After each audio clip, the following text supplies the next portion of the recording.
The day before the wedding, I heard her laugh through the half-closed door, low, secret. The kind of laugh people make when they're sharing something they shouldn't. Her voice followed, calm but sharp. Kill him on the honeymoon. Make it look like drowning. Then his. My best man, a nervous chuckle. You're serious? I'm always serious. The world didn't shake, my pulse didn't rise. Years of Delta Force conditioning had taught me control, breathing through chaos, listening to silence. I stood there in the hallway, the bouquet I'd bought for her wilting in my hand. My fiancée, the woman who called me her hero. I turned away before they saw me. That night I smiled through the rehearsal dinner, toasted, laughed, watched them exchange glances across the table. No one noticed the way my eyes never blinked. I kept thinking about her tone, not desperate, not scared, methodical. She had planned it. The irony was cruel. 16 years of covert ops, ambushes, and intelligence gathering, and I never thought I'd need those skills in my own marriage. The next morning I put on my tux. She looked beautiful in white. Every lie does. When I said my vows, I watched her eyes. Not a flicker of guilt. When I kissed her, she smiled into it, as if she'd already buried me in her mind. No tremor in my hand when I held hers. No hesitation when we danced. Only the quiet rhythm of my breathing. Counting, watching, recording. By the time we left for the Maldives, I had already memorized her expressions. Every twitch, every fake tenderness, every whisper she thought I didn't hear. We arrived at the resort, all turquoise water and postcard serenity. She loved it. He came a day later, said it was a surprise I arranged for my best man. She hugged him too long. I shook his hand too firmly. Each night I watched them, through reflection in glass, in the sound of shifting sheets when they thought I was asleep. I pretended not to know, pretended not to feel the burn behind my calm.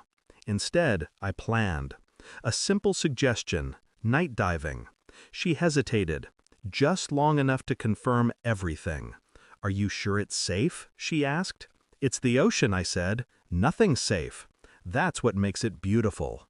She smiled, like she understood something I didn't. But I did. I always did. We went down first, her and me. The dive instructor waved us off under the moonlight. 10 meters deep, everything slowed. Only the sound of my breath against the regulator. Her silhouette drifting in front of me. Weightless, untethered. Then, movement.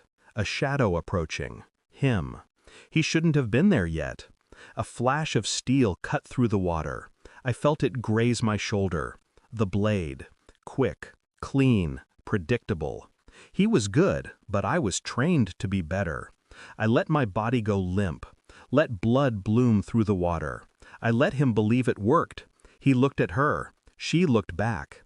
They both stared at me, suspended in slow motion, bubbles rising like ghosts. Then I stopped breathing. 4 minutes. 5. 6. At 7, he turned to rise.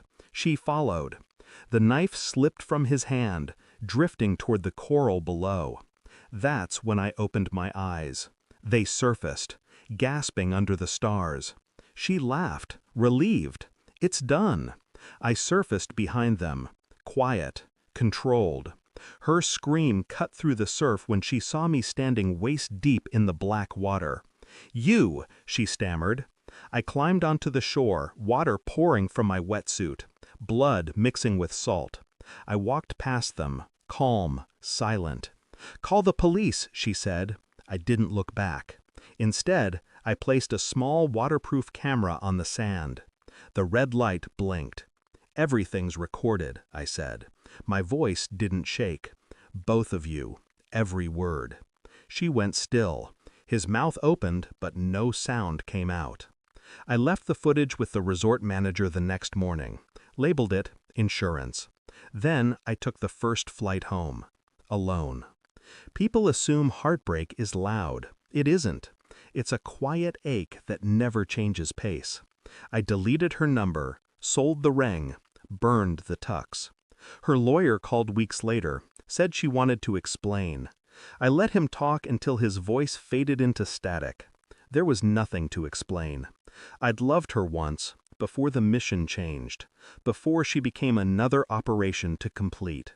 Now, when I close my eyes, I still feel the weight of that ocean pressing down on me.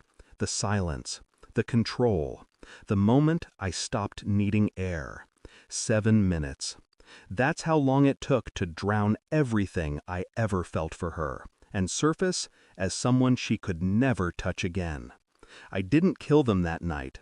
I just let them live with the truth, something far heavier than the sea.